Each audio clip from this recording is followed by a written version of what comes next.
तो आज टेक महिंद्रा के बारे में कुछ बात कर लेते हैं। पूरी एनालिसिस करेंगे कि आगे टेक महिंद्रा ने ऐसा क्या है जो आज काफ़ी अच्छी तरीके से मूवमेंट कर रहा है और किस तरह से हम इस मूवमेंट को कैप्चर कर पाएंगे। तो फिर आपको सबसे पहले ये समझने की ज़रूरत है कि मार्केट मूव कैसे करता है। सबसे पहले मार्केट में क्या चीज़ें होती हैं, मार्केट में किस तरह से ट्रेंड को ऑब्जर्व करना है। तो मार्केट में सबसे इजी तरीका क्या होता है कि आप बैठे हुए हैं, आपको नॉर्मल एक चीज़ पता होनी चाहिए कि मार्केट जब भी अप ट्रेंड में मूव करता है तो इस तरह के हायर हाइज की फॉर्मेशन क्रिएट करता है। ठीक है। सबसे ज़्यादा जोर अगर आपको किसी पे देना है तो इन्हीं पे देना है, higher high lower lows sideways. तो मार्केट में अगर मोमेंटम होगा तो इसी में होगा। फिर इसके बाद लोअर लोज आ जाता है, फिर इसके बाद लोअर लोज का फॉर्मेशन हो जाता है। और कभी लोअर लोज का आप नोटिस कर रहे होंगे, जैसे कि मान लीजिए मैं अभी यहाँ पे आ गया हूँ लोअर लोज के फॉर्मेशन पे, और ये एक भाई रिवर्स हेड एंड शोल्डर बन गया। मैं पूछना चाहता हूँ कि क्या गारंटी है कि मार्केट इसको ब्रेक कर देगा और ऊपर अपना रिवर्सल पैटर्न कंटिन्यू कर लेगा। मैं कहता हूँ कि मेजोरिटी ऑफ द टाइम ये फेल हो जाते हैं। Reverse head and shoulder, reverse head and shoulder एक क्या होता है कि मुझे लगता है कि इंस्टीट्यूशंस क्रिएट करवाते हैं ताकि हम लोगों को ट्रैप करा जा सके। तो रिवर्स हेड एंड शोल्डर मेरे तो कई सारे फेल हो गए हैं, बट आप लोग को इसमें ट्रेड करना है, किस तरह से करना है, ये सारी चीज़ें मैं आपको फ्यूचर्स की वीडियो में बताऊंगा कि फिर किस तरह से आपको ये सारी चीज़ें ऑब्जर्व करनी है। और इसमें भी रिवर्स हेड एंड शोल्डर में कौन सा रिवर्स हेड एंड शोल्डर काम करता है, इस पर मैं आपको क्लियर करूंगा कि कॉन्सेप्ट क्या है भाई इसका, आखिर क्यों ये पैटर्न से फेल हो जाते हैं और किस किस जगह ये फेल होते हैं। अगर आप ये सारी चीज़ें ऑब्जर्व करना सीख गए ना तो बहुत ईजी हो जाएगा कि आप मार्केट में एक अच्छा प्रॉफिट बना सकें, लॉन्ग टर्म के बेसिस पे, शॉर्ट टर्म के बेसिस पे, डेली पे, इंट्राडे पे, हर टाइम फ्रेम पे आपको ये चीज़ें पता रहेंगे कि किस तरह से मार्केट मूव करता है। अगर मार्केट के मोमेंटम के साथ अगर हम लोग ट्रेड करेंगे तो मार्केट में एक अच्छा मूव भी कैप्चर कर पाएंगे। तो ठीक है, फिर यहाँ पे हम लोग आ जाते हैं। फिर इसके बाद एक लास्ट बचता है क्या, साइडवेज मार्केट। साइडवेज मार्केट की खास बात यह है कि ये एक रेंज में मूव करता है। कभी भी आप अभी नोटिस कर रहे होंगे कि मार्केट जो साइडवेज होते हैं वो रेंज में ही मूव करते हैं, वो रेंज के अलावा तो कहीं नहीं जाएंगे। मैंने कुछ ज़्यादा ही बना दिया। चलो कोई बात नहीं, समझाने के लिए इतना तो कहा। अरे यार भाई हट जा, चलो भाई तू नीचे हट। तो कोई भी हाई ले लो, ये हाई आ गया, ये लो आ गया। हाई लो में आपने देख लिया, मुझे इसमें सपोर्ट और रेजिस्टेंस पे ट्रेड करना है। कभी भी अगर सपोर्ट टूट जाता है तो हमारा वो पैटर्न साइडवेज का ब्रेक, कभी भी रेजिस्टेंस टूट जाता है तो साइडवेज का पैटर्न ब्रेक। हमको ये चीज़ें ध्यान देनी है, यही सारी चीज़ें हैं जो ध्यान देंगे तो हमें फ्यूचर में काम आएंगी। अगर ये सारी चीज़ें हम लोग भी ध्यान नहीं देंगे तो फिर बहुत ज़्यादा प्रॉब्लम हो सकती है। तो मैंने बेसिक क्लियर कर दिए हैं आपके, मार्केट को किस तरह से ऑब्जर्व करना है ये क्लियर कर दिया है। अब आ जाते हैं टेक्निकल एनालिसिस पे, किस तरह से परफॉर्म करते हैं लाइव चार्ट पे।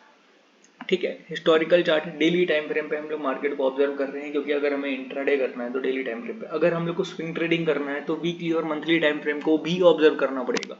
ये बहुत ही बेसिक चीज़ है, आपको समझने की कोशिश करनी पड़ेगी क्यों हम लोग इन चीज़ों पे इतना जोर दे रहे हैं, क्यों हम लोग ये कोशिश कर रहे हैं कि ये सारी चीज़ें हमें इतनी ज़्यादा डीप डाइव करके अंदर जाना है और तब जाके हमें ट्रेड करना है। अब मैं आपको कहता हूँ कि आपको यहाँ ये वाला हेड एंड शोल्डर बहुत अच्छी तरीके से काम करता है, जैसे कि आपको यहाँ पे ऑब्जर्व हो रहा है।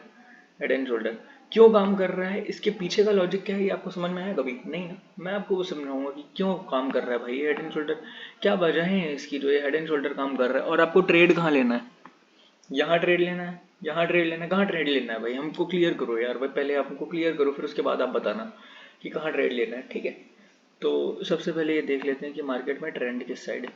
यहाँ से यहाँ तक एक अप ट्रेंड, फिर आज द सेकेंड लाइन, यहाँ से यहाँ तक एक डाउन ट्रेंड, और फिर उसके बाद आ जाते हैं हम अपनी थर्ड लाइन पे कि मार्केट इसके ऊपर नहीं गया, मार्केट ने एक लो बना लिया इसके नीचे।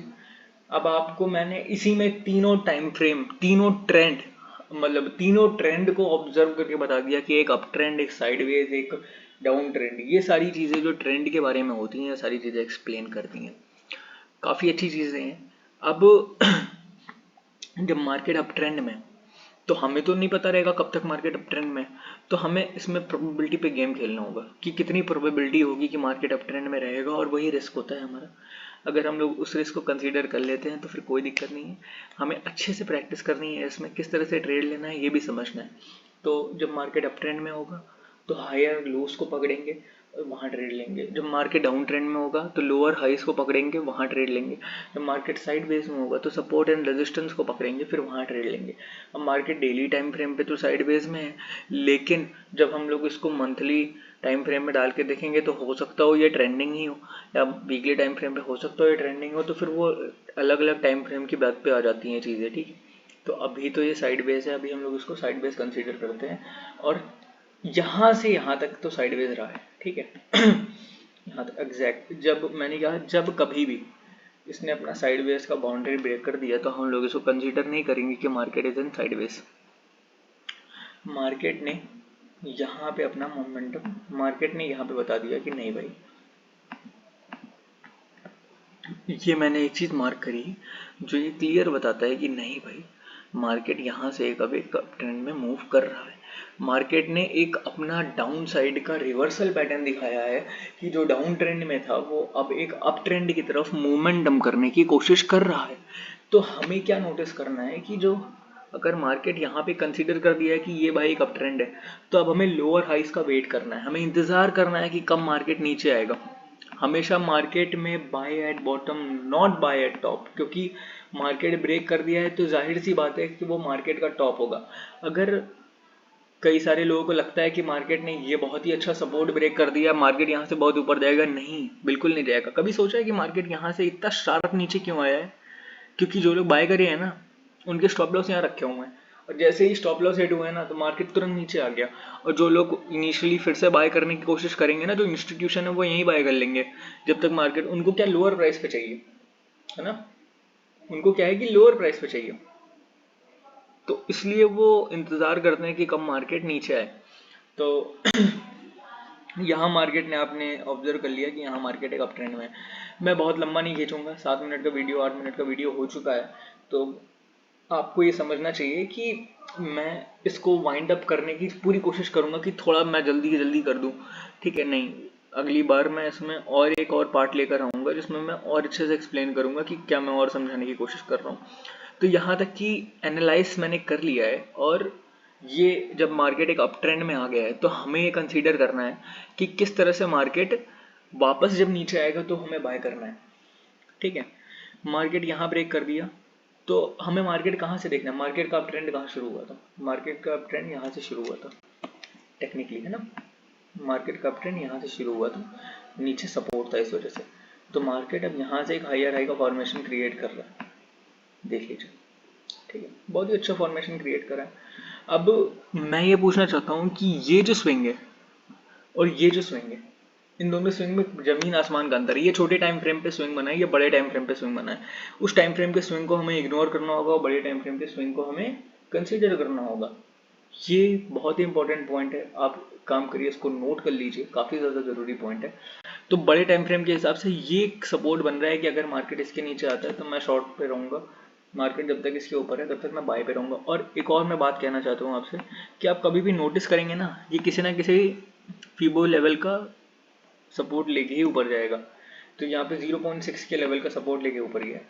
तो फिबोनाची का लेवल मैं आपको बनाना सिखा दूंगा, उसके भी नया वीडियो बनाएंगे। तो अभी हमें क्या देखना है कि हमें इतनी एनालिसिस करी तब जाके यहाँ हमें एक पॉइंट मिला, और फिर उसके बाद यहाँ पे अपसाइड की तरफ मूव कर, और अभी भी यही हो रहा है कि अभी हमें वापस से यहाँ सपोर्ट में मिला है, और ये अभी यहाँ वापस से हमें एक अपसाइड की तरफ मूव दे सकता है कि नहीं दे सकता है, ये मैं अपनी वीडियो में कंसिडर कर पूरा एक्सप्लेन करके बनाऊंगा, ठीक है। फिर तब तक इंतजार करिएगा, टेक महिंद्रा की एक और एनालिसिस आएगी, उसमें मैं आपको और एक्सप्लेन करूंगा कि मार्केट में टेक्निकल एनालिसिस कैसे वर्क करती है। अभी तक मैंने एक भी इंडिकेटर नहीं लगाया है, और जस्ट इसमें इंडिकेटर लग जाएंगे ना तब तो फिर ये फेबुलस हो जाएगा। इसमें मतलब आपको सेटअप ही सेटअप दिखेंगे, फिर उसके बाद हर जगह, ठीक है। तो चलिए तब तक के लिए फिर थैंक यू।